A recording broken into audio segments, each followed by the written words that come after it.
This is my design and built cell cycler for lithium ion cells.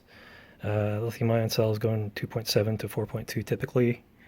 Um, right now we're charging and we're getting close to 4.2 volts peak voltage on the cell. We're still charging at 200 milliamps constant current. So our voltmeter here shows us we're pretty close on our voltage.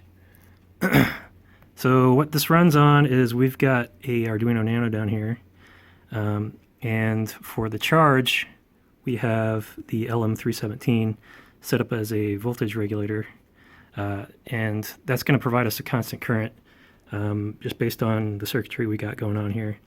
The current feedback to the Arduino Nano, the current sensor is this IC here. It senses through that shunt right there, it senses the voltage drop across the shunt, and that tells the IC how much current's drawn through it. That gives it analog voltage feedback to the Nano. The Nano uses that feedback to take this DAC and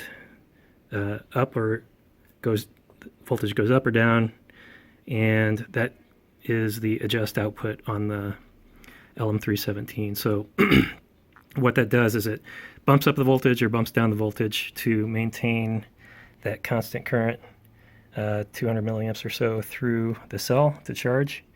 When the charge is done and we want to discharge, we have that relay there.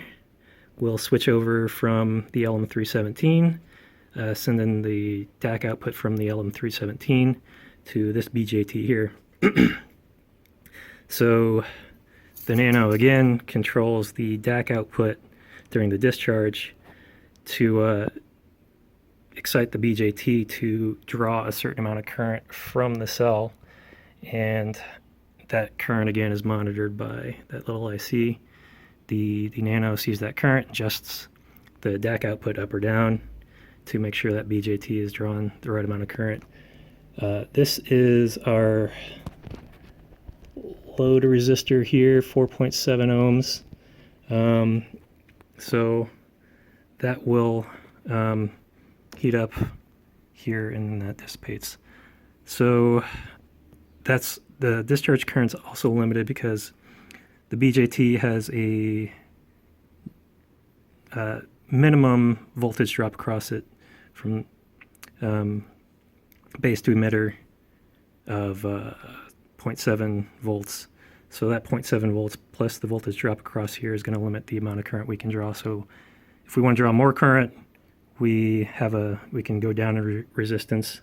If we want to draw less current and have a more accurate low current cell cycler, we can up the resistance, and we have to change that shunt too. That shunt value has to go up.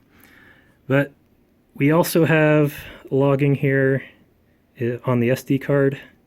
That's logging. You can see that blinking every 2 to 3 seconds. That's getting us a data point for the current, the cycle, the milliamp hour estimate, and the current draw.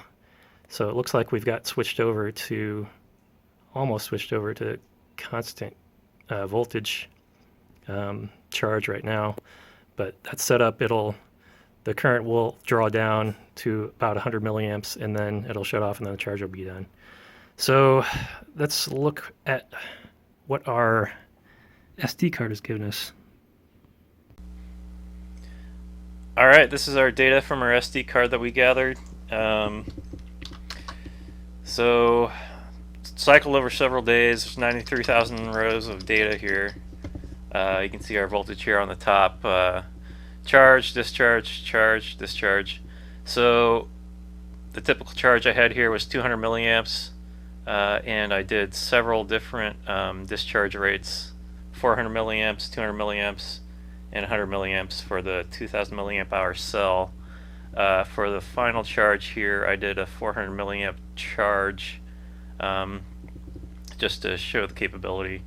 And you can see for all the charges, it's got a constant voltage hold that waits until it gets to 100 milliamps and then finishes the charge, and you get these little rest periods in between.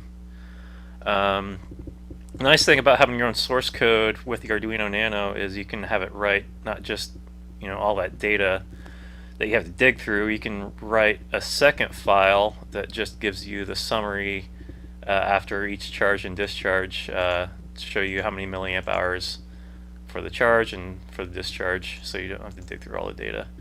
But that's one little nice feature with having your own source code. Not to mention, I think I spent like $105 on the Arduino Nano and all the breadboard and all the different little components that go into it. So $100 versus like if you buy a commercial version of this, it's going to be a couple $1,000s per channel, the Mac or a Bitrode or something like that. But there you go, Arduino Nano as a cell cycler.